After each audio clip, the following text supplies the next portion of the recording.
छत्रपती शिवाजी महाराज भारतीय समाजाला कीर्तन आणि अभंगातून प्रबोधन करणारे सर्व संत महात्मे जुन्या जाती व्यवस्थेच्या विरोधात बंड करून शेतकऱ्याच्या असुडाने प्रस्थापितांना झोडपून काढणारे सत्यशोधक महात्मा ज्योतिबा फुले चातुर्वर्ण व्यवस्थेचा चेंदामेंदा करणारे आपल्या राज्यात प्राथमिक शिक्षण सक्तीचे करून 50% आरक्षण देणारे आरक्षणाचे जनक लोककल्याणकारी राजा राजर्षी शाहू महाराज भारतीय राज्यघटनेचे शिल्पकार भारतरत्न बुद्धी सम्राट डॉक्टर बाबासाहेब आंबेडकर आपल्या लिखाणातून दीनदलितांच्या वेदना जिवंत करणारे अफाट प्रतिभावंत साहित्य निर्माण करणारे साहित्यरत्न अण्णाभाऊ साठे या सर्व महामानवास आणि माता जिजाई, माता भीमाई, माता रमाई, माता हिल्या आणि जिच्या अवमानातून त्यागातून स्त्रियांसाठी ज्ञानाचे दरवाजे खुले झाले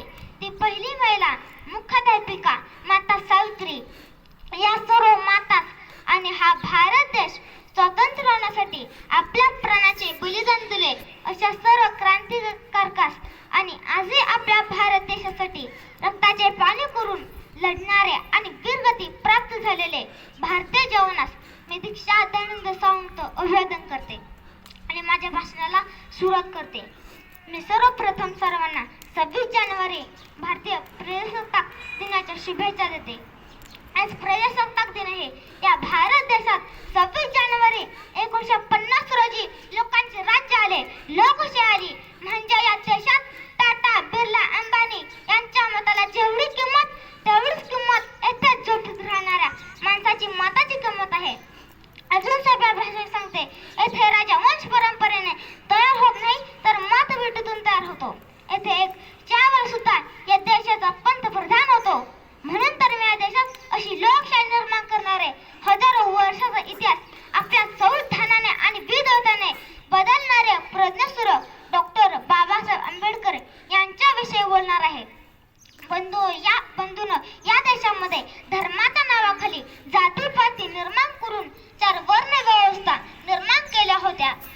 हजारो वर्ष भारतीय समाज ब्राह्मण, क्षत्रिय, वैश्य, शूद्र या चातुर्वर्ण व्यवस्थेत पूर्णपणे दबलेला होता. 4 वर्णामध्ये 4000 जाती निर्माण झाल्या होत्या.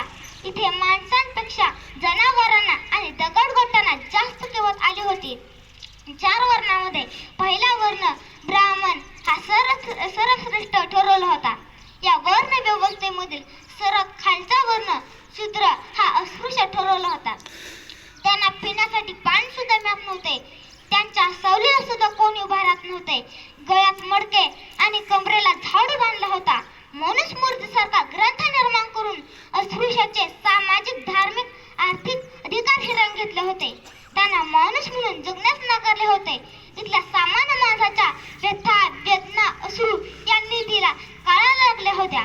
म्हणून तर सामान्य माणसाचा श्वास रिकामा करण्यासाठी ज्या मनुस्मृतीने त्यांना माणूस म्हणून नाकारले तिच्या छाताडावर बुट्ट्या सकट लाथ मारण्यासाठी एका विद्वानाचा, महामानवाचा जन्म 14 एप्रिल 1851 रोजी झाला.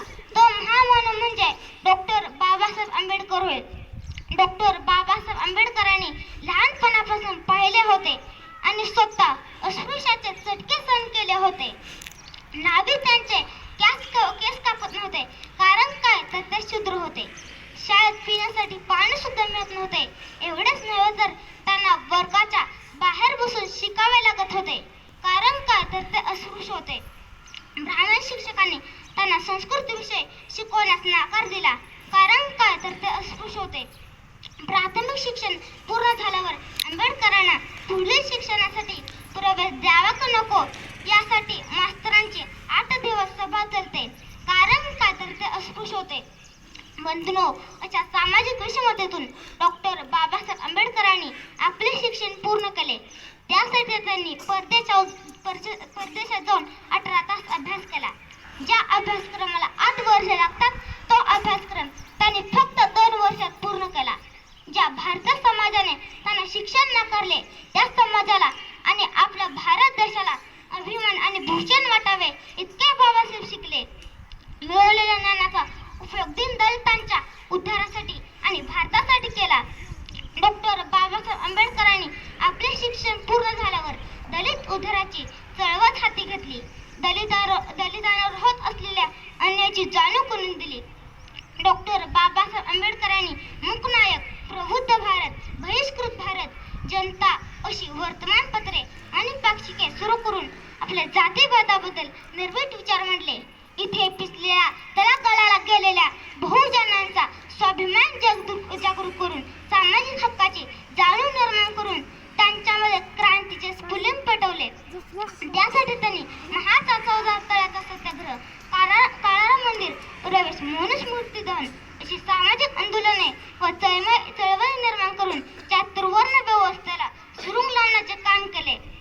अंधारात हजारो वर्ष खितपत पडलेल्या 18-20 व दारिद्र्य उराशी असलेल्या वर्ण व्यवस्थेच्या चौकटीत पिडलेल्या लोकांना शिका, संघटित व्हा, संघर्ष करा असा संदेश देऊन शिक्षणाचे महत्त्व पटवून सांगितले.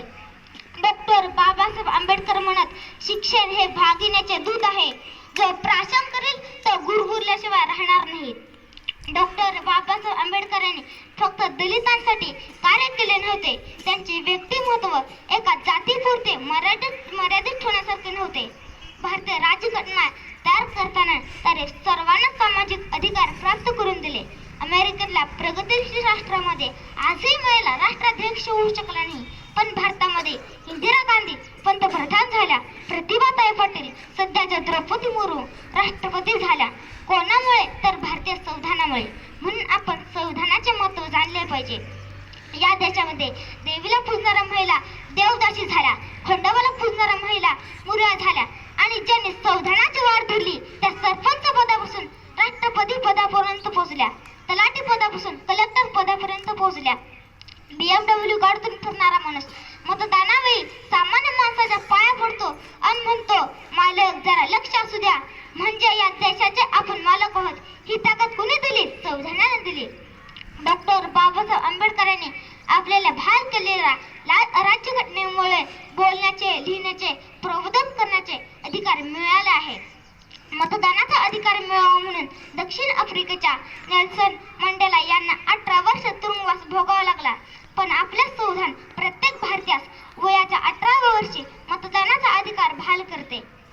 म्हणून आपण 26 जानेवारी किंवा 15 ऑगस्ट पुरतेच संविधानाचे स्मरण करून चालणार नाही, तर संविधानाला आपला धर्मग्रंथ समजून अभ्यास केला पाहिजे. भारतीय राज्यघटनेचे शिल्पकार डॉक्टर बाबासाहेब आंबेडकर, त्यांचे कार्य हे हिमालयापेक्षा अतुंग होते आणि त्यांचे ज्ञान हे समुद्रापेक्षा खोल होते. डॉक्टर बाबासाहेब आंबेडकरांची पुतळे फक्त देशातच नाहीत तर संपूर्ण जगामध्ये आहेत. अमेरिकेचे माजी राष्ट्राध्यक्ष बराक ओबामा म्हणतात, डॉक्टर बाबासाहेब आंबेडकर हे जर आमच्या देशात जन्मले असते तर आम्ही त्यांना सूर्यच म्हणले असते. सिम्बॉल ऑफ नॉलेज म्हणजे ज्ञानाचे प्रतीक, ही उपाधी त्यांना जगाने दिली आहे. या जगामध्ये माणसाला गुलाम करून भरपूर राजे झाले, परंतु माणसाला गुलामगिरीतून मुक्त करून त्यांना राजा बनवण्याचे काम फक्त आंबेडकरांनी केले. कोलंबिया विद्यापीठाने त्यांना आतापर्यंतच्या सर्वात जगातला विद्वान विद्यार्थी म्हणून पहिल्या नंबरवर त्यांचा सन्मान केला आहे. 2012 मध्ये द ग्रेटेस्ट इंडियन सर्वेक्षणात आंबेडकरांचे नाव सर्वश्रेष्ठ भारतीय म्हणून पहिल्या नंबरवर निवड करण्यात आली होती. या देशामध्ये जेवढे कोणी अर्थतज्ञ आहेत त्या सर्व अर्थतज्ञांना एका अर्थतज्ञाचा अभ्यास केल्याशिवाय पुढे जाता येत नाही. तो अर्थतज्ञ म्हणजे डॉक्टर बाबासाहेब आंबेडकर होय. या देशामध्ये जेवढे कोणी कृषीतज्ञ आहेत त्या सर्व कृषीतज्ञांना एका कृषीतज्ञाच्या शेतीच्या पॉलिसीचा अभ्यास केल्याशिवाय पुढे जाता येत नाही. तो कृषीतज्ञ म्हणजे डॉक्टर बाबासाहेब आंबेडकर होय. या देशामध्ये 6.5 जाती आहेत, हजारो प्रकारच्या पोट जाती आहेत, पण मराठ्याला मराठ्याचा, धनगराला धनगराचा, मातंगाला मातंगाचा, आदिवासाला आदिवासाचा जेवढा अभ्यास नसेल त्या सर्व जातीचा बारकाईने अभ्यास करणारा माणूस कोण, धर्मपंडित माणूस कोण असेल तर तो म्हणजे डॉक्टर बाबासाहेब आंबेडकर होय. या देशामध्ये जेवढे धर्म व धर्मग्रंथ आहेत त्या सर्वांचा बारकाईने अभ्यास करणारा धर्मपंडित कोण असेल तर तो म्हणजे डॉक्टर बाबासाहेब आंबेडकर होय. डॉक्टर बाबासाहेब आंबेडकर यांनी लिहिलेल्या राज्यघटनेवर देश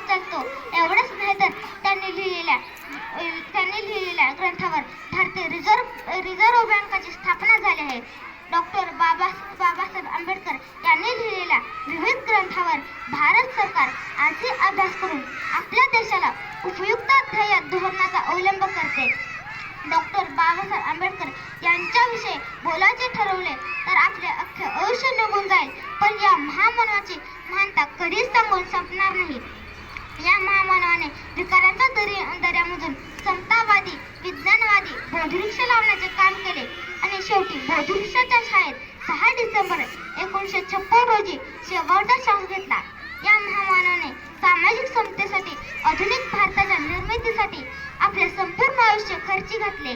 त्यासाठी त्यांनी अपार कष्ट केले. द्वेषाचे, रोषाचे, क्लेशाचे कडूगोड पचवले आणि समता, मानव